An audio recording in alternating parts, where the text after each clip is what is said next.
Entonces, vamos a hablar hoy día del sistema cardiovascular, ¿ya?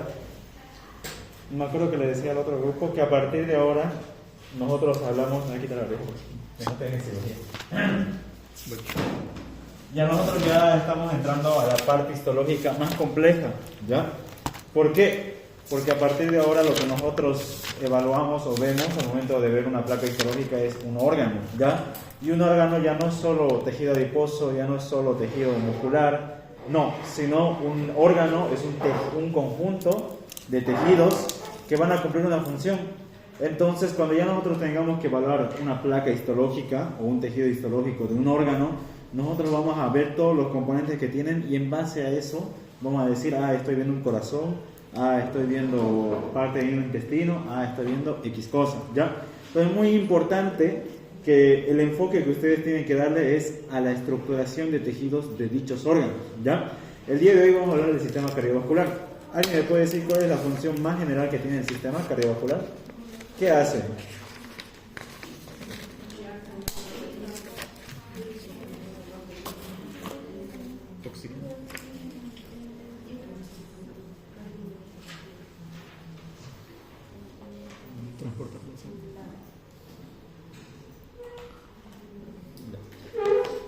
El sistema cardiovascular es el que está encargado de que la sangre llegue a cada célula.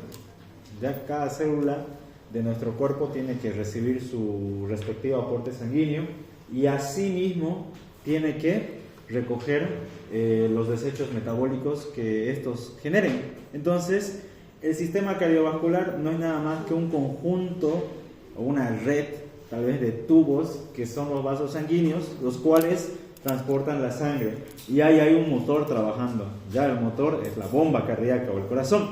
Entonces, de manera muy general, el sistema cardiovascular está formado por la bomba cardíaca, que es el corazón, está formado por todos los tubos que transportan la sangre, que son los vasos sanguíneos, entre los cuales nosotros encontramos las arterias, las venas, y está la misma sangre, el tejido sanguíneo que ya lo hemos hablado, ¿ya? Que él es el que se va a encargar o en ellos está disuelto todos los nutrientes necesarios. Entonces, tres componentes importantes del sistema cardiovascular. Con ustedes, seguramente ya lo saben por anatomía, ¿no? El sistema cardiovascular, específicamente hablando del corazón, se divide en dos circulaciones, ¿no? ¿Cuáles son? La circulación mayor o circulación sistémica o periférica, o circulación menor o también llamada circulación pulmonar. A ver, le voy a hacer ese recorrido rápido. Yo sé que se lo saben, pero algunos tal vez no se acuerdan.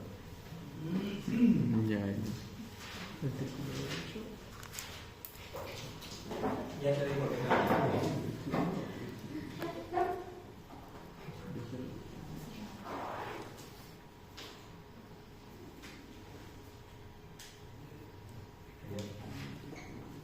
nuestro corazón es un órgano principalmente del medio muscular, tiene 4 cavidades, las que conocemos.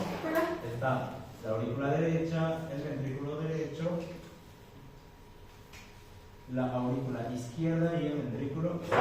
La circulación mayor o la circulación sistémica, ¿dónde inicia? Ventrículo izquierdo.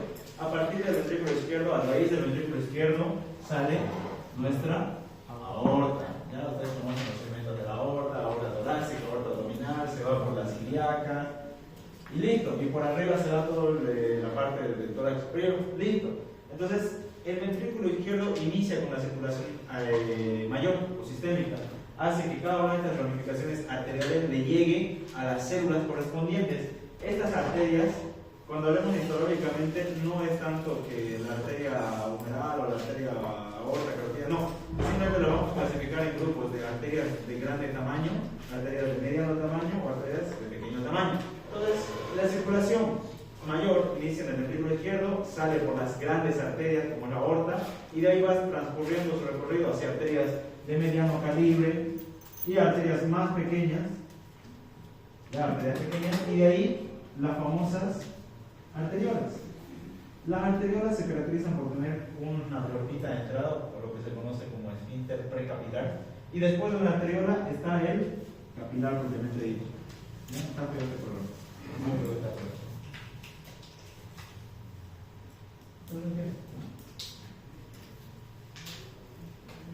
Después, cuando la sangre llega a nivel del capilar, es donde ocurre el intercambio, ¿no? Intercambio de nutrientes, intercambio de sustancias necesarias, o también recoge los desechos.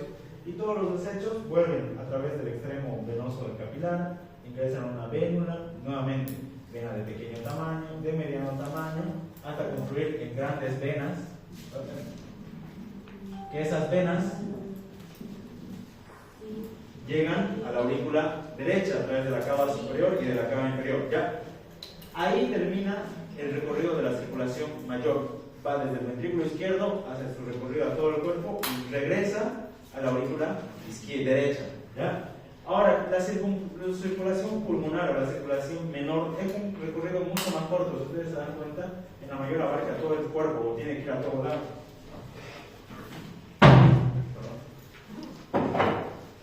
En la circulación menor inicia en el ventrículo izquierdo a través del tronco pulmonar, genera las arterias pulmonares, van al pulmón, capilarizan y esos capilares se oxigenan y vuelven a través de las venas pulmonares, ¿ya? Y todas esas venas pulmonares confluyen en la aurícula izquierda, ¿ya? Y aquí hay algo interesante.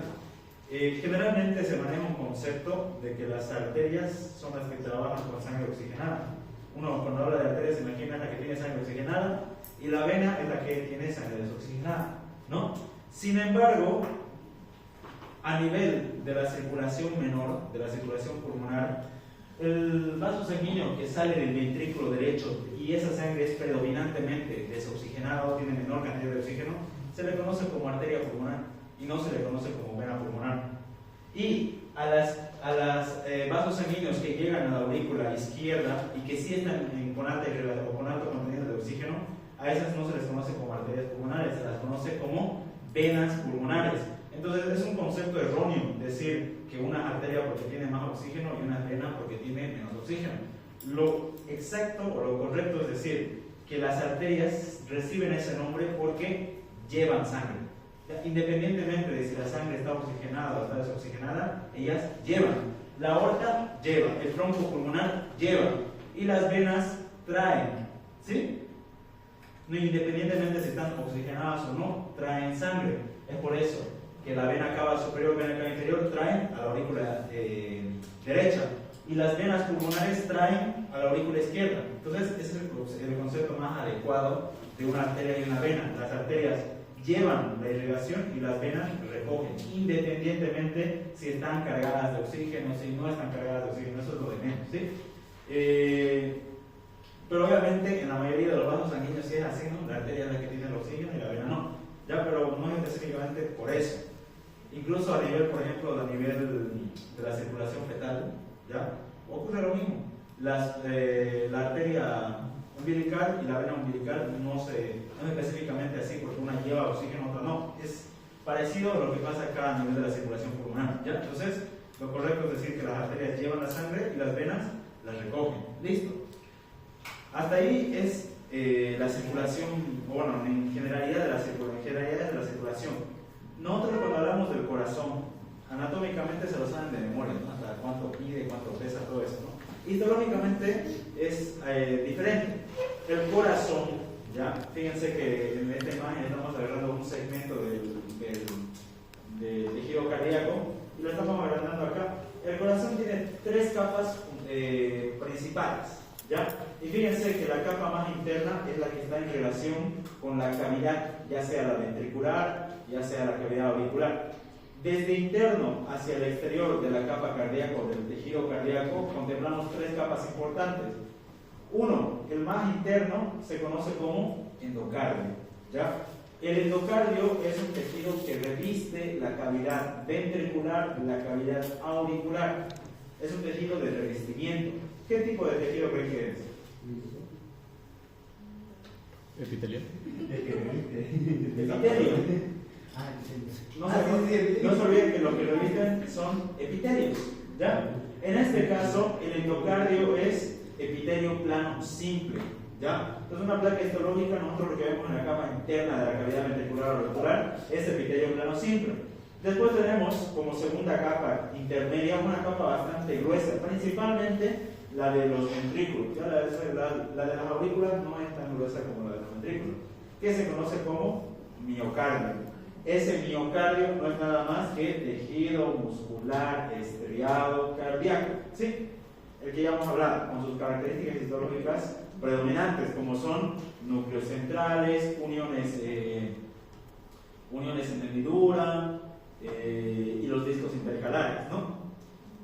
Y la capa más externa del tejido cardíaco, en general, en conjunto, se la conoce como pericardio.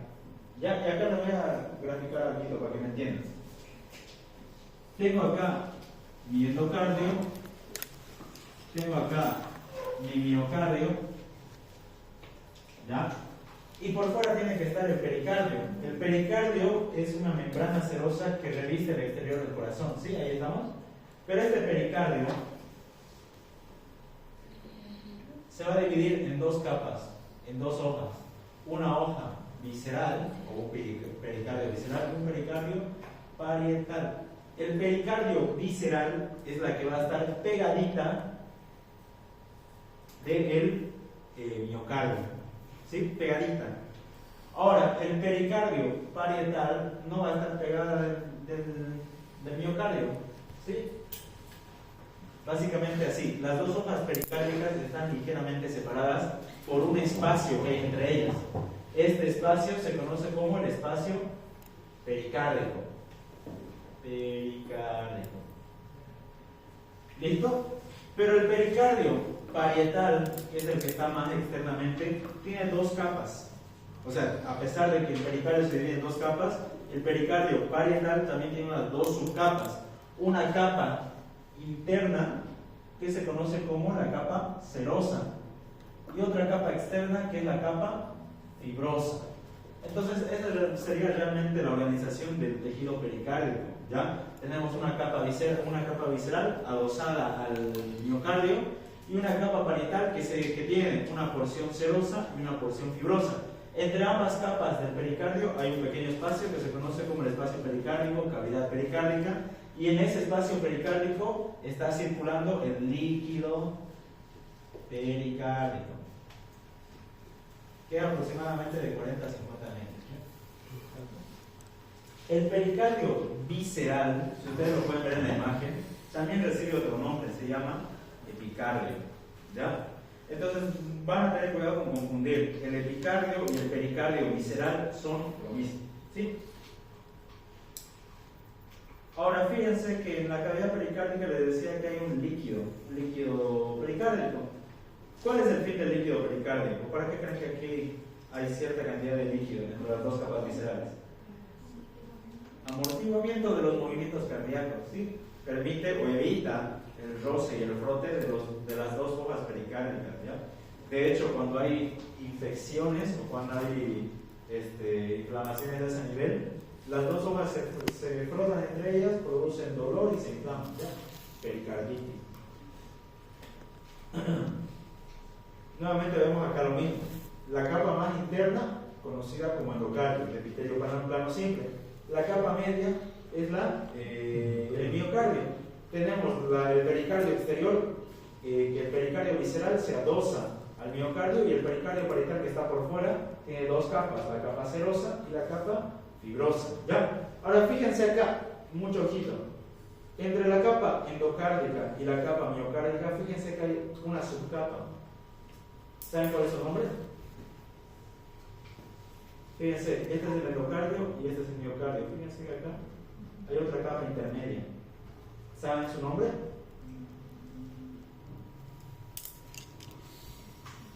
Se llama la capa subendocárdica. ¿Por qué? Porque está debajo del endocardio, ¿ya? ¿Tiene una importancia histológica? Sí. En la capa subendocárdica es donde están distribuidas las fibras de Purkinje, ¿ya? Son las fibras que van a excitar o van a despolarizar o van a producir el estímulo eléctrico necesario para que las fibras cardíacas se contraigan y se produzca la contracción ventricular, ¿ya?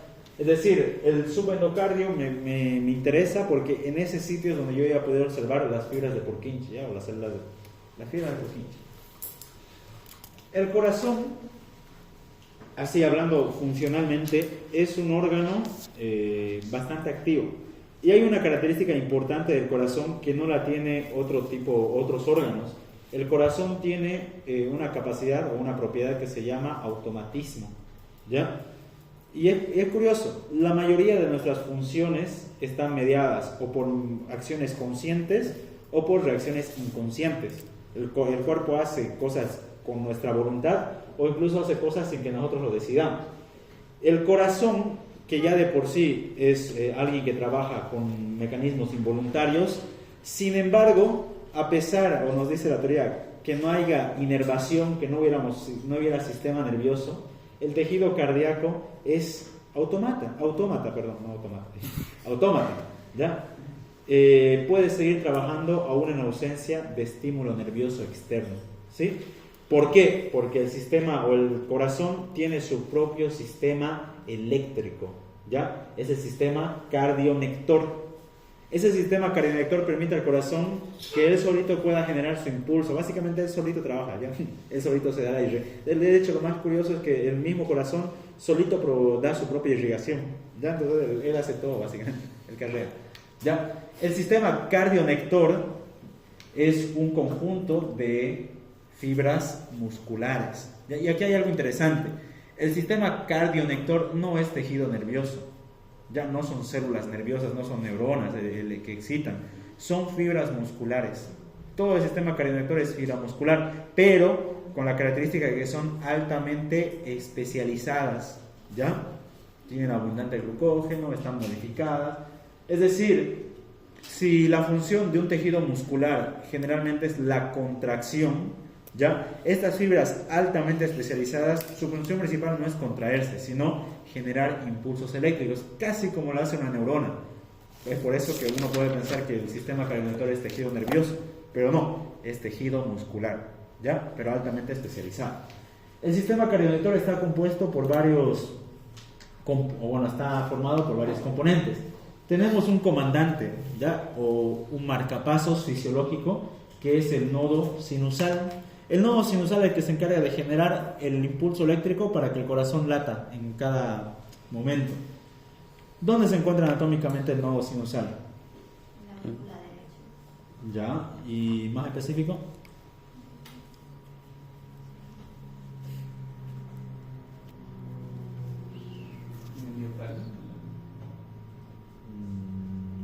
Más o menos, puede ser, no sé.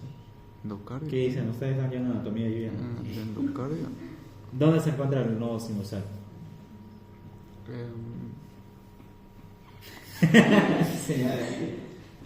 Ya, el nodo sinusal se encuentra en la pared posterolateral de la aurícula derecha, cerca de la desembocadura de la vena cava inferior. ¿Ya? ¿Qué anotamos ahora?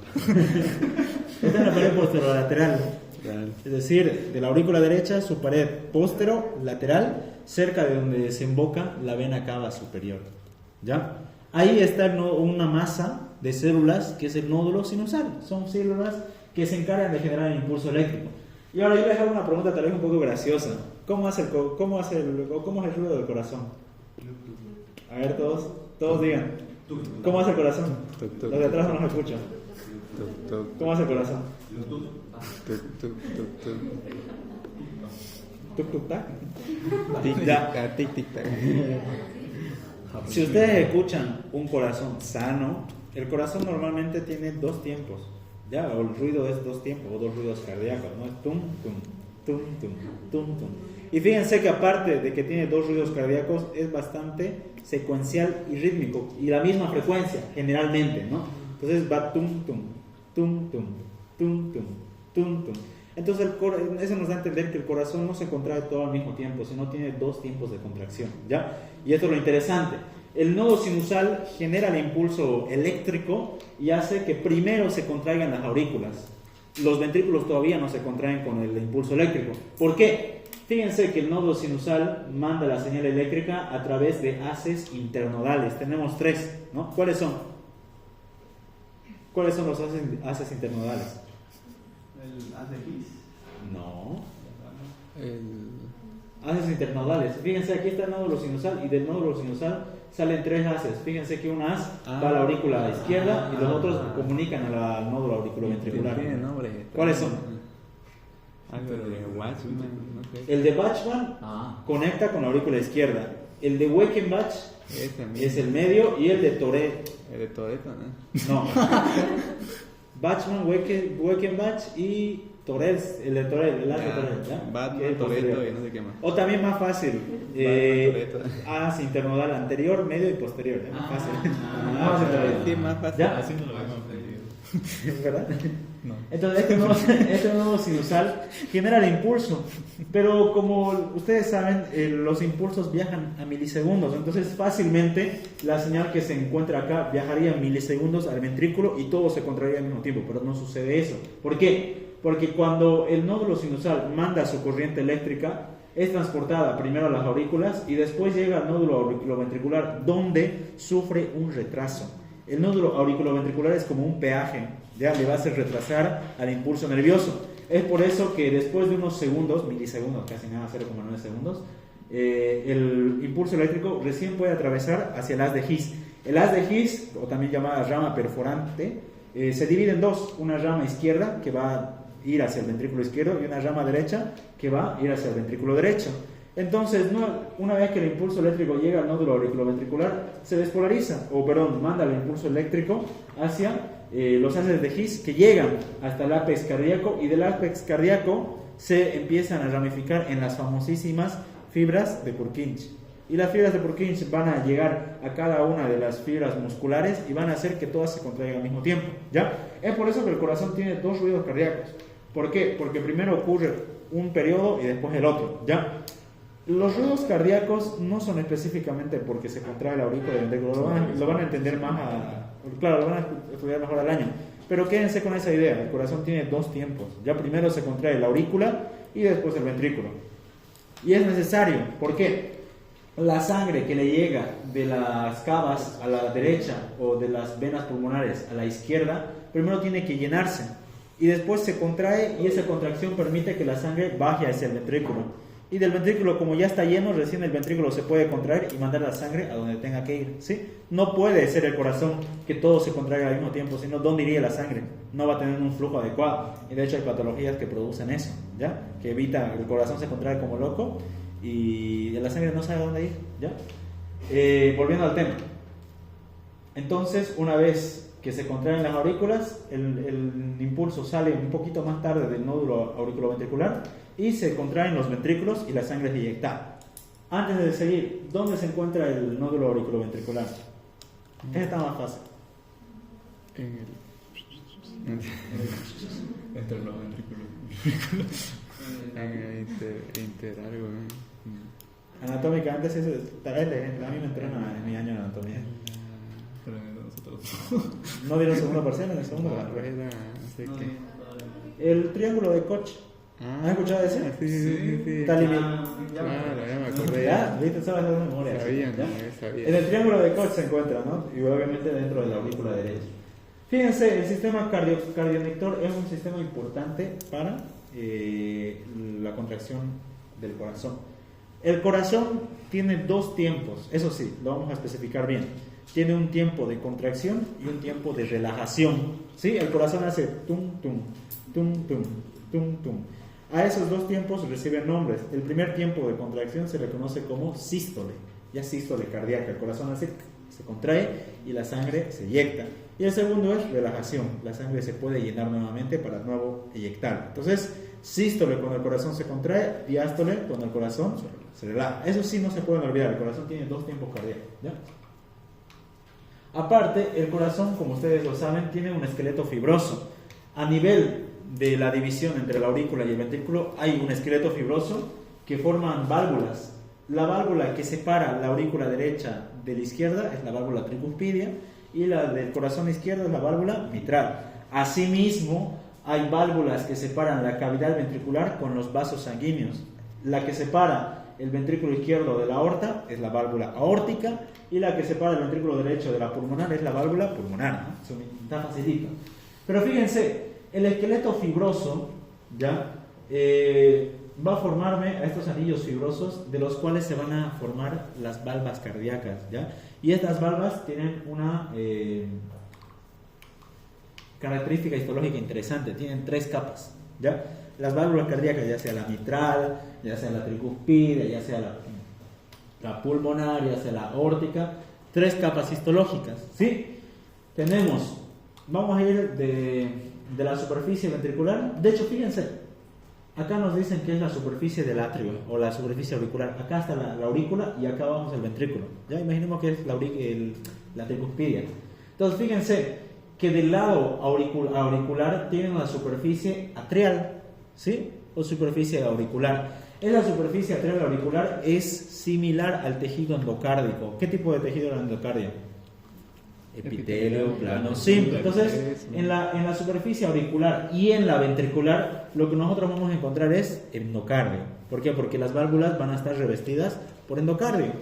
Pero fíjense, de la superficie atrial inferior tenemos la pars esponjosa, o también llamada capa esponjosa. La capa esponjosa está formada por tejido conectivo laxo. Ya hay fibras, pero distribuidas de manera laxa, sí, obviamente es altamente irrigada. La pars fibrosa, que es una capa más profunda y más densa, está formada por tejido conectivo denso y regular, ¿ya? Y después tenemos la superficie ventricular, que tiene un tejido análogo al endocardio, ¿sí? Entonces, 3 capas de las válvulas. Todas las válvulas tienen estas 3 capas: su superficie auricular, su esponjosa, su fibrosa y su superficie ventricular, ¿sí? A ver, el corazón tiene su propio sistema cardionector, eso no nos podemos olvidar, trabaja solito. Sin embargo, también tiene inervación extrínseca, inervación que le proviene del exterior, ¿ya? A través de ramas simpáticas, a través de ramas parasimpáticas. Entonces, el corazón, principalmente las ramas del pericardiofrénico, ¿ya? Las ramas pericardiofrénicas, si no me acuerdo, que provienen del vago, ¿ya? Obviamente el vago ayuda a inervar a todo lo que es de manera extrínseca al corazón, ¿ya? Es por eso que el corazón tiene la capacidad de aumentar el ritmo cardíaco, latir más rápido, o disminuirlo más lento. Lo hace el simpático en el caso de más rápido, o el parasimpático más lento, ¿ya? Me estoy saltando.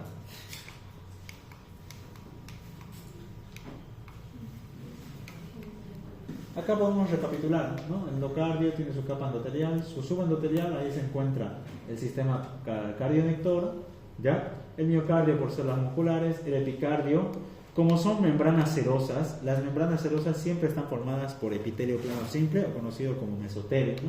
Y el espacio pericardio en el cual hay líquido pericárdico, dice de 15 a 50, nosotros nos enseñan también de 40 a 50, y tenemos el restante, ¿ya? Eso sería en cuanto al corazón, lo más histológico, porque anatómico seguro me humillan ustedes, ¿ya? Esa sería la bomba cardíaca, ¿ya? La que se encarga de distribuir la sangre. ¿Cuánta cantidad de sangre tenemos?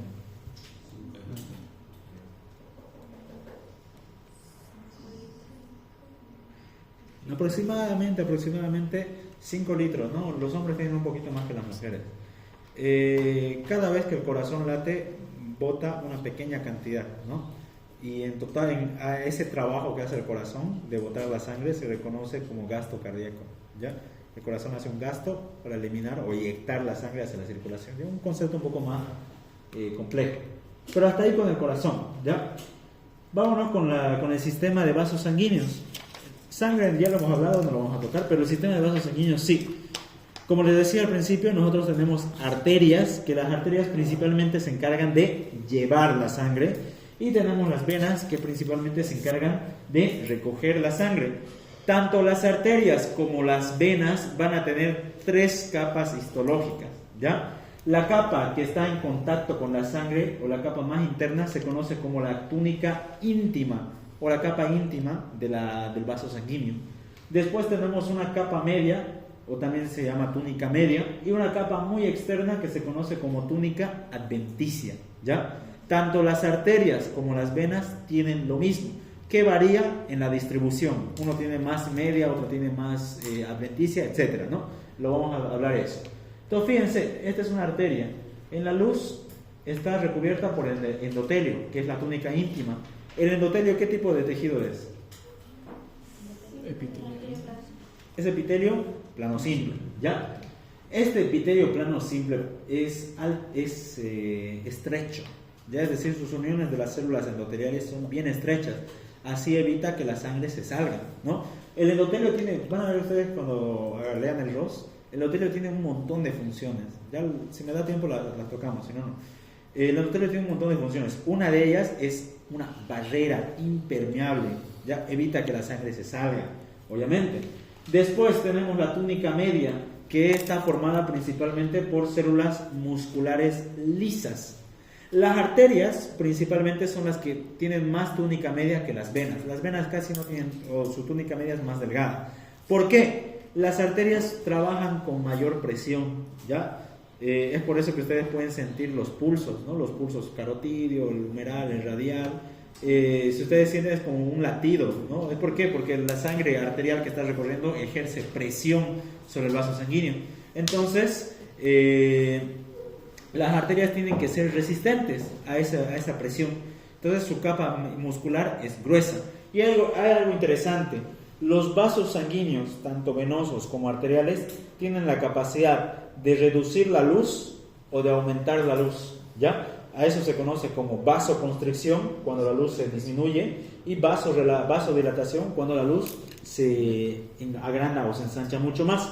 Pero ¿de qué depende esa vasodilatación, vasoconstricción? Depende del estado de las células musculares. Si las células musculares deciden contraerse todas al mismo tiempo, por ende, la luz del vaso se va a volver pequeña, vasoconstricción.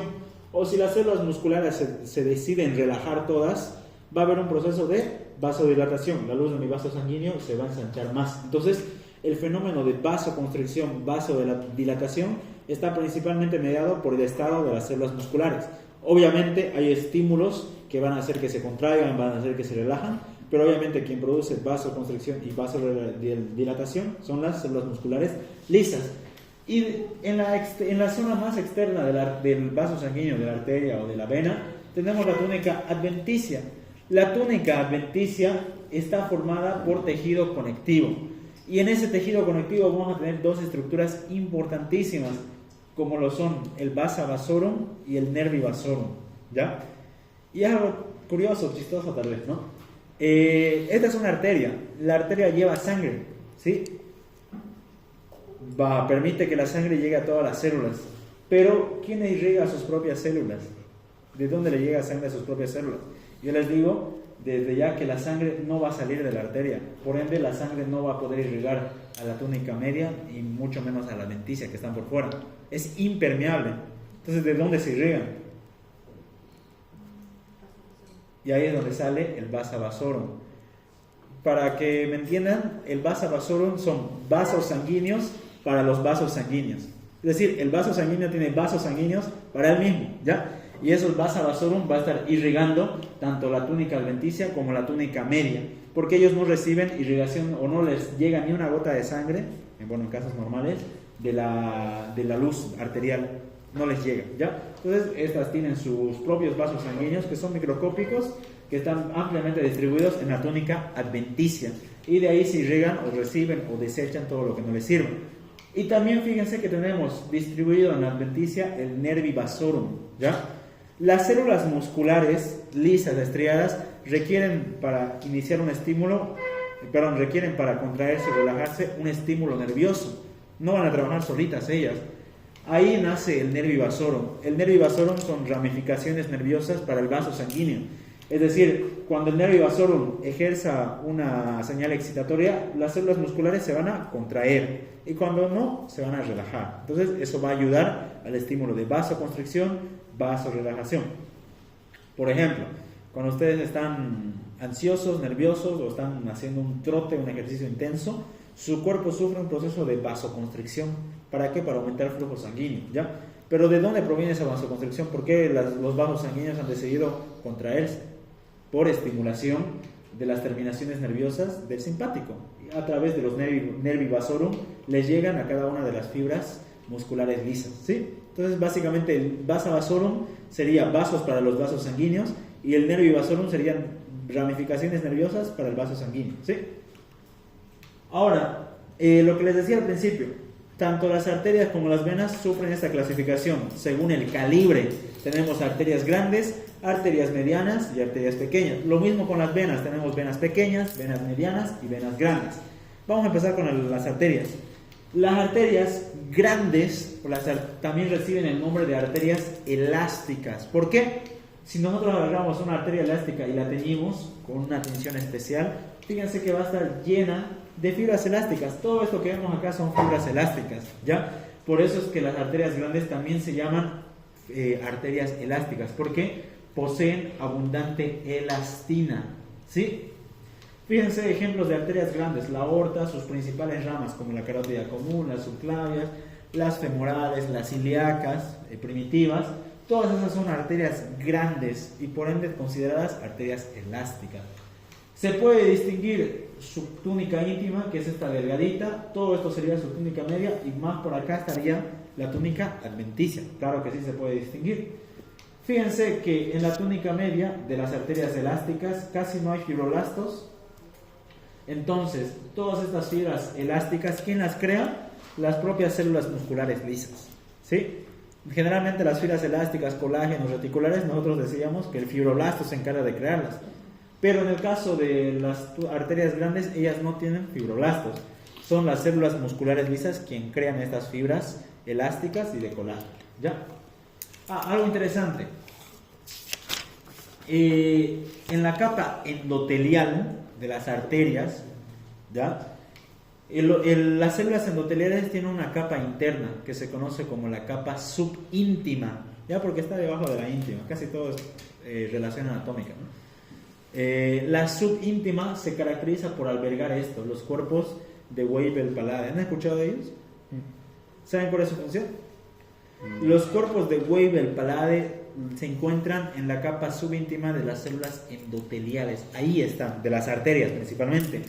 Su función es que estos cuerpos de Weibel-Palade son inclusiones de la célula endotelial que poseen el famosísimo factor de von Willebrand, ¿ya? Así se llama. Si quieren lo anotan, ¿no? Factor de von Willebrand. Y este factor de von Willebrand es clave para la activación del factor 8 de la cascada de coagulación, ¿ya? Entonces, los cuerpos de Weibel-Palade tienen amplia función dentro de la coagulación sanguínea, ¿ya?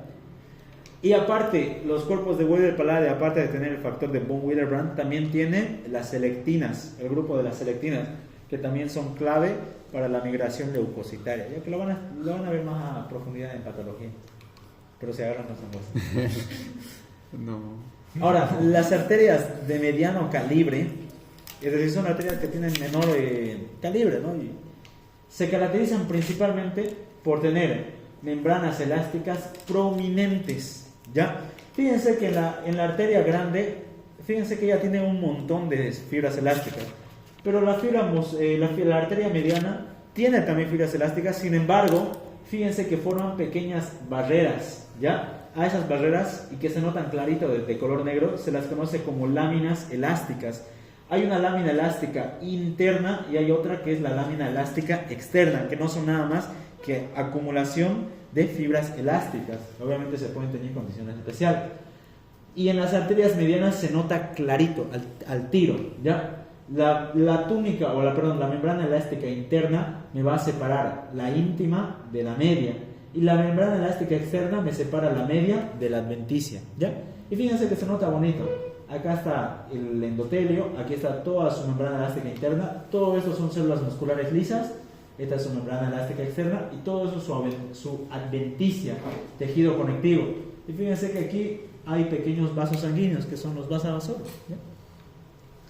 ¿Qué ejemplos de arterias medianas tenemos? La arteria radial, la cúbita, la uterina, que son ya arterias de menor calibre. Después tenemos arterias pequeñas, ¿sí? Las arterias pequeñas, que obviamente ya son de mucho menor calibre, se identifican fácilmente. ¿Por qué? Porque su capa media, su membrana, su capa muscular, fíjense que solo es de 1 a 8 capitas. Las arterias medianas, fíjense que su capa muscular es gruesa, y ni que se diga de las grandes, son mucho más gruesas. Pero, ¿hasta dónde se fue? Las arterias pequeñas solo tienen de 1 a 8 capas, ¿ya? Y fíjense, esta de acá es una arteria. Van a tener cuidado. Las arterias en placa histológica también sufren ese fenómeno de la vista histológica. Pueden estar cortadas transversalmente o pueden ser que las corten longitudinalmente. Entonces puede ser que un vaso sanguíneo sea redondito o de repente lo veamos así, un chorizo largo. Simplemente que es que el corte histológico ha cortado el vaso, ya sea en longitudinal o ya sea en transversal, ¿sí? En este caso, esta y esta son cortes transversales de vaso sanguíneo, ¿sí? Esta es una arteria pequeña. Fíjense que se nota su membrana o sus células endoteliales y su membrana muscular delgada. Ahora las arteriolas son vasos sanguíneos o arterias mucho más pequeñas. Fíjense que su capa muscular apenas tiene de una a dos capitas y son estas de acá, ¿ya? ¿Se nota la diferencia? Sí. ¿Por qué? Por su grosor de la capa muscular. Acá es un poco más gruesa y aquí casi nada, ¿ya? Y sigue teniendo lo mismo, células endoteliales y lo interesante de las arteriolas es que estas van a tener un esfínter precapilar, ¿ya? Es decir, este esfínter se va a abrir y se va a cerrar. Y al hacer eso va a permitir mayor entrada de sangre al capilar o por ende, si se contraen, menor entrada de sangre al capilar. Es por eso que las arteriolas, regulan el flujo del lecho capilar, ¿ya? Y aquí hay una pregunta histológica interesante. Si lo ponen mejor. ¿Qué es el lecho capilar o por qué está formado el lecho capilar o de dónde viene?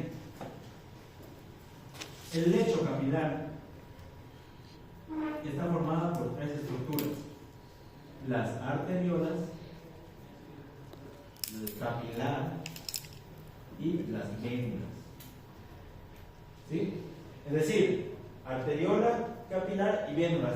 Todo este componente se conoce como lecho capilar, ¿ya? Y las arteriolas, que tienen un esfínter precapilar, son las que me van a ayudar o me permiten o deciden cuánta cantidad de sangre. Si abren su esfínter, más flujo hay al capilar. Si lo cierran, menor flujo hay al capilar, ¿sí? Las arteriolas tienen esa capacidad de regular el flujo que entra al capilar, propiamente dicho, ¿no? Y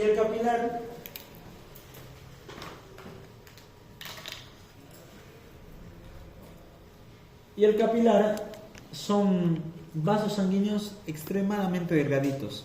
El capilar ya no tiene ni túnica media ni túnica adventicia, solo tiene su túnica íntima, y su túnica íntima no son nada más que células endoteliales con su membrana basal. Es decir, los capilares son lo más delgadito posible y es gracias a eso que solo en el capilar hay permeabilidad, ¿ya? La sangre o el plasma no se sale en ningún punto de la circulación, solo en el capilar, lo normal, ¿no? Lo correcto. Acá, esta sería un capilar. Fíjense, solo tiene una simple capa de células endoteliales con su respectiva membrana basal.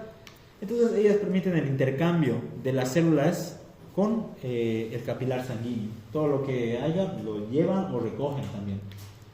¿Cuántas capas del músculo liso tienen los capilares? 0. No tienen media y no tienen adventicia. No se van a olvidar de eso, ¿ya? El capilar no tiene nada de eso. Fíjense, hay un concepto interesante. ¿Qué son las metaarteriolas?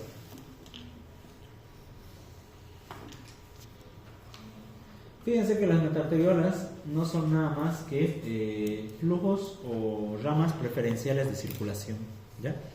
Y estas metaarteriolas se caracterizan por no tener más bien una capa muscular continua. Ya tienen segmentos en todo el espesor de la metaarteriola. Hay segmentos que tienen músculo y otros segmentos que no, ¿ya? No es nada más que eso. Los capilares vamos a tener de 3 tipos. Y esto aquí, mucho ojo. Tenemos capilares continuos, capilares fenestrados o capilares discontinuos, o también llamados sinusoidal o sinusoides. ¿En qué se diferencia? Un capilar está formado por su endotelio y su membrana basal, ¿ya? Ahora, los capilares se van a dividir según la estructura o según cómo estén morfológicamente estructurados. Un capilar continuo se caracteriza por tener sus células endoteliales ampliamente unidas y su membrana basal intacta. Es decir, en los capilares continuos es más difícil la extravasación o la salida o la permeabilidad del plasma, ¿sí? En los capilares continuos es difícil que el plasma se extravase o se salga al medio. Entonces fíjense que básicamente son impermeables. Bueno, no específicamente totalmente impermeables, pero fíjense que no tienen ninguna apertura. En cambio, los capilares fenestrados se llaman así Porque sus células endoteliales, fíjense que tienen múltiples perforaciones, pero la membrana basal está intacta. Solo la célula endotelial tiene perforaciones, la membrana basal no. Eso es característico de un capilar fenestrado. Y los capilares discontinuos, fíjense que tanto las células endoteliales como la membrana basal están totalmente abiertos o perforados. La sangre aquí fácilmente se sale, fácilmente entra. ¿Por qué? Porque no hay algo que les impida, no hay una regulación, una barrera. ¿Sí? Capilares continuos, ¿dónde encontramos? Los capilares continuos queremos encontrarlos principalmente en lugares donde queremos evitar la extravasación de la sangre. El músculo estriado, músculo liso, principalmente el sistema nervioso central, ¿ya? Y peor aún que tiene su barrera hematoencefálica. Es totalmente difícil que algo salga o algo entre de este capilar continuo. En los capilares fenestrados, que ya hay un poquito más de flujo, fíjense, y esto es pregunta de examen, ¿ya? En capilares fenestrados, todas las glándulas endocrinas poseen capilares fenestrados. Tiroides, hipófisis, suprarrenales, paratiroides, etc., ¿no? Las glándulas endocrinas poseen capilares fenestrados. Es por eso que las hormonas fácilmente pueden atravesar esta barrera del capilar fenestrado e ingresar a la circulación y irse a distribuir, ¿ya? Y capilares discontinuos, en los cuales la sangre entra, sale como le da la gana. Tenemos el hígado con sus sinusoides, el vaso con su pulpa roja que tiene de tipo sinusoides, y la médula ósea, que también son tipos sinusoides. Es decir, en estos tres sitios la sangre sale y entra como le da la gana, ¿ya? Un decir, ¿no? Después tenemos este concepto interesante que son las anastomosis arteriovenosas. Fíjense, normalmente cuando la sangre está yendo por un recorrido, va de arteria grande, mediana, pequeña, arteriola, y de la arteriola va al capilar, lo correcto, lo más conocido, ¿no? Se conoce anastomosis arteriovenosa cuando hay segmentos de la circulación que básicamente se saltan el capilar. En vez de ir a un capilar, directamente va a una vénula. Esto es una anastomosis arteriovenosa, ¿sí? Es decir, no hay una regulación, no entra a un lecho capilar, directamente se salta a la vénula. También se llaman conductos de Zucker, ¿ya? O conductos de derivación. Es decir, la sangre arterial nunca llega al capilar, directamente se va, bueno, no nunca, ¿no? Pero no llega al capilar, sino vuelve a circulación venosa de manera directa. Eso es una anastomosis arteriovenosa. Esto de acá es pregunta de examen, lo viene preguntado el doctor varios años, ¿ya? Las anastomosis arteriovenosas principalmente en la punta de los dedos, de la nariz, de los labios, del tejido del pene y del clítoris. Ahí encontramos anastomosis arteriovenosas. En otros lados no, ¿sí? Ahora las venas. Nuevamente, tenemos venas pequeñas. Bueno, todo empieza de la vénula, ¿ya? Antes de las venas, primero está el capilar, la vénula. Y de la vénula va a una vena pequeña. Después de la vena pequeña va una vena mediana, una vena grande y listo, llega al corazón. Las venas, específicamente las vénulas o las vénulas postcapilares, fíjense que las vénulas postcapilares se caracterizan por solo tener endotelio y membrana basal. Son parecidos a los capilares, ¿sí? Pero lo característico de las vénulas postcapilares es que su endotelio es grueso, ¿ya? Por eso se conoce que las vénulas tienen un endotelio alto o vénulas de endotelio alto, ¿sí? A pesar de que no tienen capa muscular o capa adventicia, ¿se podrían confundir con un capilar? Sí, pero ellas tienen unas vénulas de endotelio alto. Y fíjense que el endotelio pareciera que fuera cúbico, es este de acá, ¿ya? Pero en realidad es una vénula con endotelio alto, es decir, las células endoteliales no son planas acá, si son más alargadas y elevadas. Solo es característico de la vénula, ¿ya? El resto de vasos sanguíneos tiene epitelio plano simple o endotelio. Solo la vénula es el único sitio donde encontramos un endotelio más grueso. Incluso se puede confundir con cúbico simple, ¿ya? El único punto. Fíjense que en el endotelio es donde podemos encontrar los cuerpos de huevo empalado, ¿ya? En el endotelio, no específicamente de las arterias ni de las venas, generalmente en el endotelio, los cuerpos de huevo empalado, ¿ya? Las venas musculares, bueno, empezamos con las venas pequeñas. Las venas pequeñas, que serían continuación de las vénulas de endotelio alto, Fíjense que se caracterizan por tener 2 a 3 capas de músculo liso, pero ellas tienen gran cantidad de tejido adventicio, ¿ya? Y esto es lo interesante, las arterias sí requieren hacer fuerza, es por eso que su capa muscular es más gruesa, pero las vénulas no, por eso su capa muscular es delgada, pero su tejido conectivo externo o su adventicia es bastante gruesa. Las vénulas musculares o medianas, ¿ya? Es otro nombre, tienen 1 a 2 capas de músculo liso y su adventicia es delgada. Ahora las venas grandes, ya estamos hablando de la cava inferior, de la cava superior. Fíjense que su adventicia es gruesa, presenta, como está cerca, por ejemplo, la vena cava superior o la vena cava inferior del corazón, presenta parte de tejido miocárdico adosado a él y presenta obviamente como toda arteria su túnica íntima y su túnica adventicia, ¿ya? Hay algo interesante, fíjense, esta es una vena mediana, una vena muscular. Fíjense que la vena en su luz tiene esta estructura, ¿ya? Las venas tienen válvulas, ¿ya? Y es interesante.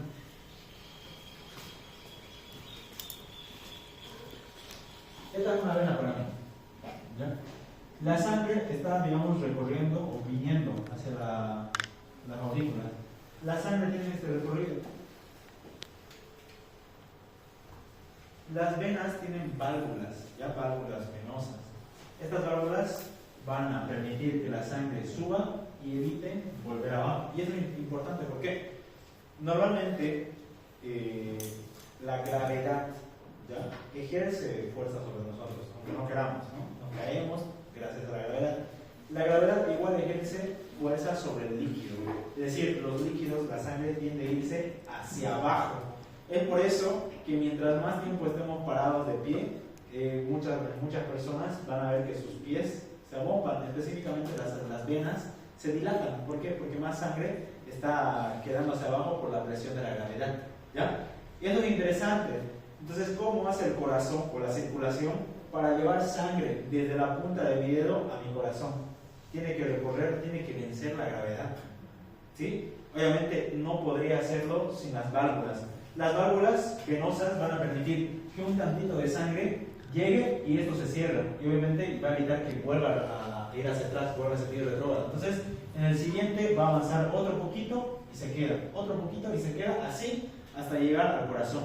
Entonces, es gracias a eso que la circulación venosa puede concluir en el corazón. Si no, ni idea, la sangre tendería a irse siempre para abajo y no llegaría nada al corazón, ¿ya?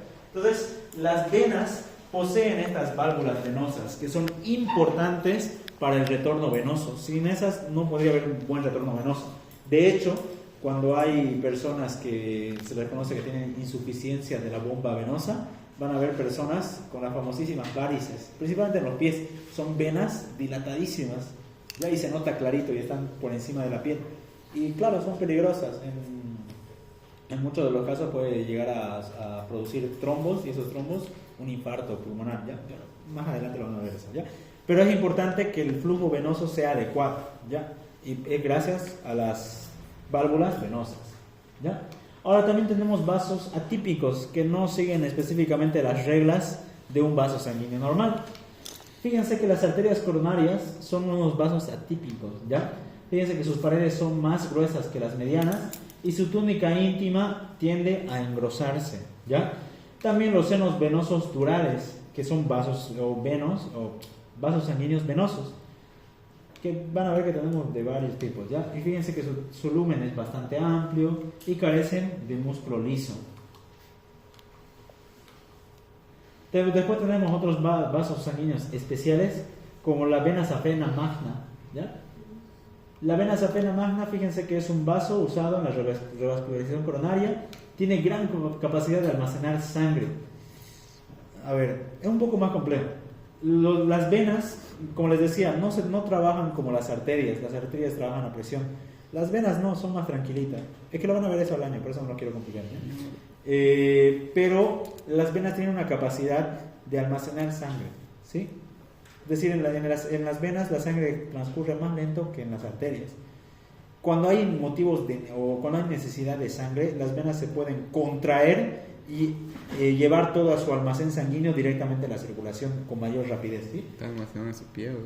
Claro, fíjense, Está larguísimo. una persona que no tiene un buen flujo venoso adecuado, esas son las varices, ¿ya?